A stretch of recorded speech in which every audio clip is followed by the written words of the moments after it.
That's a very hard thing to say in security. So the question you want to answer is really, how do I go from tons of vulnerability that I have to the one that are exploitable, weaponizable, actually reachable, deployed to production, and actually important? That is the funnel that you need to look at.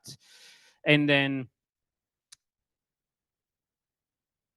basically go from a very basic CVSS, that's where most of the organizations start the journey in vulnerability prioritization, to a journey where you consider likelihood of exploitation, reachability, and business criticality.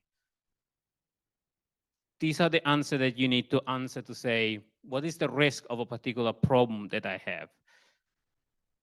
And looking at your work, still look at which business application you build and where you deploy it and who owns it. That's the other answer that you need to answer with a vulnerability management program or tool.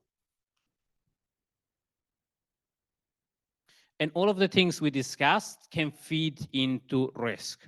So we're not reinventing the wheel here. We're just trying to answer with a single number, or with maybe a couple of variation of that number. Is that problem something we need to consider, or we can cancel it and say no to that particular problem? That's a very hard thing to say in security. We're very good at saying, look at that critical problem. We're very bad at saying, don't look at that because it's not reachable, it's not exploitable, it's not there.